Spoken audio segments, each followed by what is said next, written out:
today I'm making a bit of a short video why I think that my Mac Mini 2012 still whoops the Mac Mini 2018.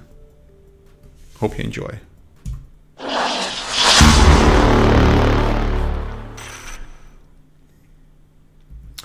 What's up, boys and girls? My name is Vin Jimfield. Hope you're having a smashing day. And this is your first time to the channel, don't forget to hit that like button and subscribe. And for the rest of you, thank you for joining me once again. Fist bump? No? Okay, never mind.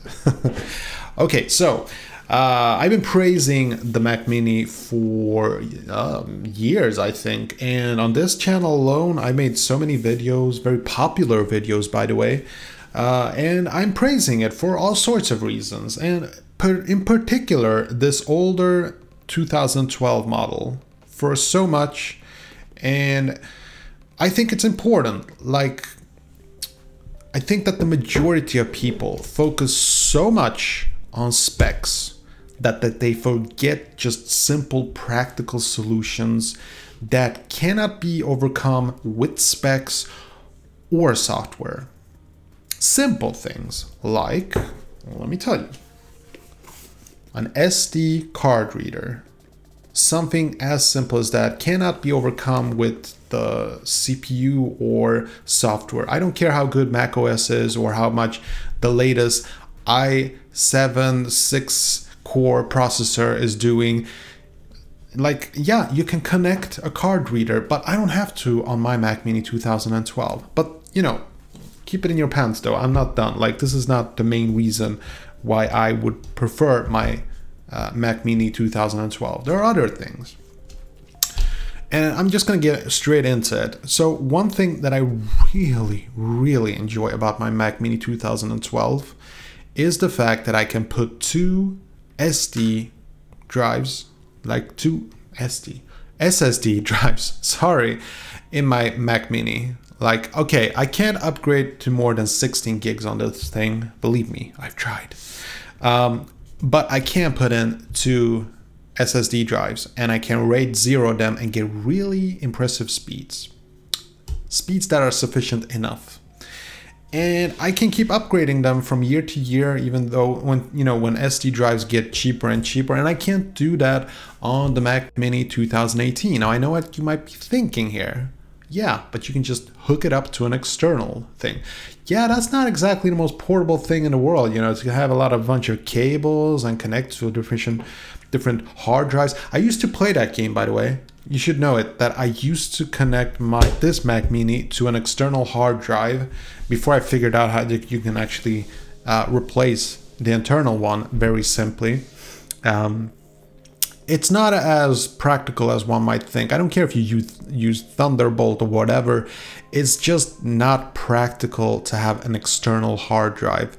Because if you have like software or stuff, you don't want to have that on an external drive, okay? So I can't really recommend using, I mean, just saying that, oh, well, you can just easily solve that by getting an external drive. I don't think that's a real solution at all. You know, that's just something that you'd say to make excuses. Now, true, I can imagine a lot of you people are gonna freak out and just say, well, Vinny, you're just making excuses why you want to get the Mac Mini 2018.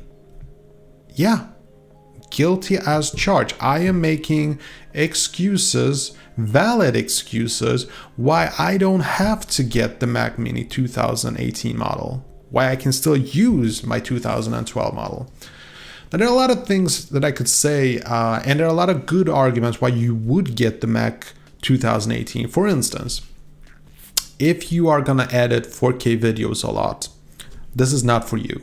You definitely need to get your hand on the Mac Mini 2018. If you're going to do a lot of graphics, a lot of digital effects, I would not recommend any Mac Mini actually. I think you'd need something with a discrete GPU, probably something like an iMac or a MacBook Pro 15-inch, something with a dedicated GPU. But using Mac Minis for that, nah, I don't think so. But getting those two groups out of the way, I think that if you're just looking at a person who wants to use his computer to, have a good internet experience, to do light editing, which is what I do, by the way. I do very light editing. I just do this whole talking head thing. I don't even edit, I just use OBS, and I can do that on this computer. Because I think we've reached a point where specs can only do so much. Now, you can get like a 10% or 25% increase in export times. But at the long end, like, you could be one of two groups. One group is where you export and you don't care how long it takes because you can do something else while it is exporting. And then you have the other group, which is basically doing very light editing, so it doesn't take that much time. So you don't waste as much time to edit and to export. And if you're in that group, which I am, then the specs really don't matter. The specs do not matter. And I've said this before, Chris Pirillo has said this before, specs don't matter. I will probably be saying this until the end of my days, but it's true, specs really do not matter.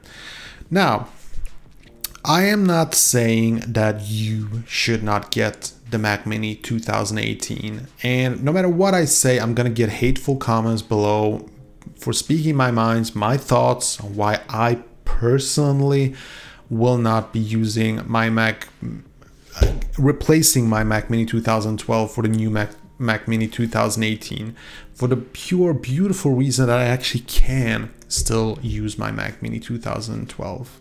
I think it's beautiful. I think it's wonderful when you can use technology for that many years. I think it's magical, actually. But the idea of just updating your computer every year or every 2 years just to get a 10% speed bump, if you're out to get that, like, you want to know what would make me get the 2018 model? Replaceable hard drives and an SD card, a built-in SD card reader. That's it. And you considering the fact that processors are getting smaller in size, and this is the same form factor, there is no excuse for not including an SD card reader and the ability to replace, you know, hard drives. I know those PCI things, those M2s and soldered memory chips that are on the motherboard of the Mac Mini, it's cute. And it's fast, it's really blistering fast. Like, I don't know, it's maybe up at 2 terabytes per second now. But the thing is, once you cross over like 600 megabytes as a regular SSD drive, you don't really get that much of an increase. As far as my experience is concerned, and I've done a few experiments, you don't get that much. You just don't. And anyone who says that you do, you're awfully picky, and yes, you should probably stick to the latest and greatest. But for most of us, I can't recommend it.